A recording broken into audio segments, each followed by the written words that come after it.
আজি মই তোমালোকক এটা ধুনীয়া সাধু কম দেই। সাধুটোৰ নাম হৰিণীৰ শিং আৰু ঠেং। এখন হাবিত ফুটুকী নামৰ এজনী হৰিণী আছিল। তাই এদিন নিজৰা এটাৰ পাৰত কোমলীয়া কোমলীয়া ঘাঁহ খাই আছিল।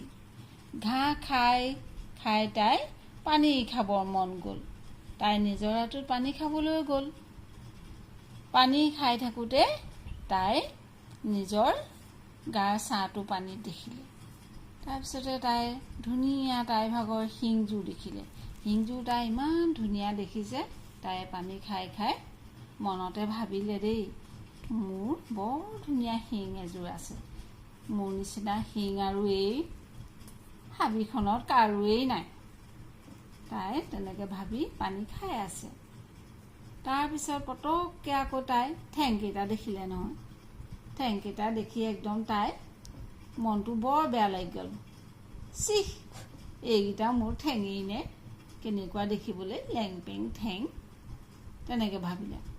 এতিয়া আকৌ অলপ দূৰ পিছত আগলৈ চালে। এতিয়া তাই এটা মস্ত নাহৰ ফুটুকী বাঘ তাইফালে চাই থকা দেখিলে নহয়। তাই বাঘটো দেখি একদম প্ৰাণ তাকি দৌৰিলে নহয়। দৌৰি দৌৰি একদম হাবি এখন পালেগৈ। হাবিখনত আকৌ একদম ঢেৰ লতা আছে। তাই তেতিয়া শিংযোৰ লতাত মেৰিয়াই ধৰিলে। তাই যিমান চেষ্টা কৰিছে শিংযোৰ লতাই সিমানে মেৰিয়াই ধৰিছে।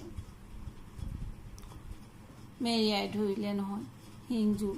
তেতিয়া তাই মনতে বৰ দুখ পালে। দেহি ঐ, মই অলপ আগতে যিকেইটা ঠেং দেখি মই ঘিণ কৰিছিলোঁ, সেই ঠেংকেইটাইহে মোক এতিয়া বিপদৰ পৰা ৰক্ষা কৰিছে।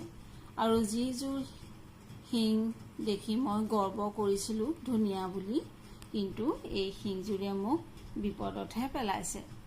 তাৰপিছত তাই আকৌ প্ৰাণ তাকি শিংযোৰ একদম এৰুৱাইছে নহয়। এৰুৱাই যেনে তেনে এৰুৱাই তাই প্ৰাণ তাকি আকৌ দৌৰিলে। দৌৰি গৈ তাৰপিছত বহুত দূৰ পালেগৈ। তেতিয়া আৰু বাঘৰ পৰা তাই যেনে তেনে ৰক্ষা পৰিলে। সাধুটো শুনিলা?